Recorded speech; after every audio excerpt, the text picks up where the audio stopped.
मौलाए कायनात की विलादत के हवाले से हमारे अक्सर सूफिया किराम इस बात को बयान करते हैं कि आपकी विलादत काबतुल्लाह शरीफ में हुई, जौफ काबा में हुई। जैसे कि इमाम हाकिम ने अपनी मुस्तदरक में लिखा कि मौलाए कायनात की विलादत काबतुल्लाह शरीफ में हुई। मदारिजुन नबुव्वा के अंदर शेख अब्दुल हक मुहद्दिस दहलवी ने लिखा कि मौलाए कायनात की विलादत काबतुल्लाह शरीफ में हुई।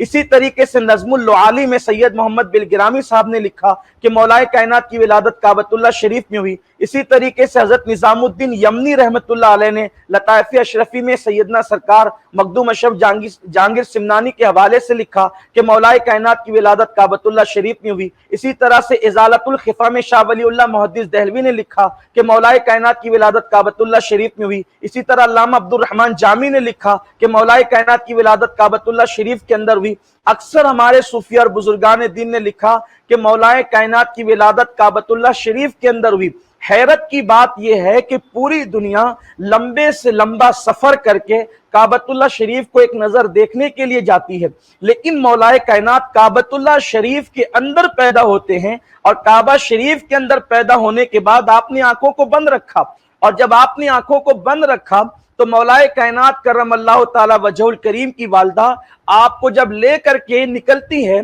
काबतुल्लाह शरीफ से, तो उस वक्त आपने आंखें नहीं खोली। जब आपने आंखें नहीं खोली तो उस वक्त अल्लाह के हबीब सल्लल्लाहु अलैहि वसल्लम उस वक्त तशरीफ लाए जब हजरत अबू तालिब और फातिमा बिन्त असद आपस में तशवीश का इजहार कर रहे थे। आकाए करीम सल्लल्लाहु अलैहि वसल्लम ने पूछा, चाची क्या हुआ?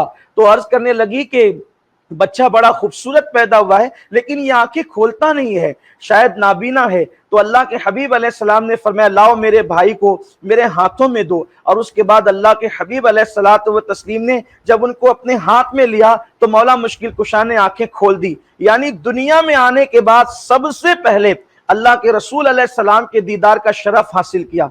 काबे में पैदा होने के बाद काबतुल्लाह शरीफ को नहीं देखा, आंखें बंद करके रखी और हुजूर अलैहिस्सलातु व तस्लीम का दीदार किया। उसके बाद आकाए करीम सल्लल्लाहु अलैहि वसल्लम की गोद में भी परवरिश हुई और हुजूर अकरम सल्लल्लाहु अलैहि वसल्लम के पास चूंकि आप बचपने से आ गए थे, क्योंकि आकाए करीम सल्लल्लाहु अलैहि वसल्लम ने अपने चचा हजरत अब्बास इब्न अब्दुल मुत्तलिब से कहा कि चचा मैं देखता हूं कि जनाब अबू तालिब जब वो कसीरुल अयाल हैं, तो हम ये चाहते हैं कि उनके बच्चों में से एक एक को अपने जिम्मे पर ले लें ताकि हम उनकी अच्छी से परवरिश कर सकें।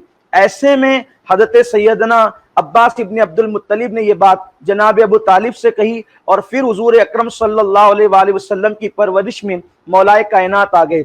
इसीलिए हजरत अब्दुल्ला इब्न अब्बास फरमाते हैं कि हुजूर अकरम सल्लल्लाहु अलैहि वसल्लम की परवरिश में बचपने से मौलाए कायनात आ गए थे। इसीलिए ज़माने जाहिलियत की वो सारी आलाइश, वो सारी गंदगी जो उस दौर के अंदर आम थी, मौलाए कायनात का दामन उसमें किसी चीज से गंदा ना हो सका।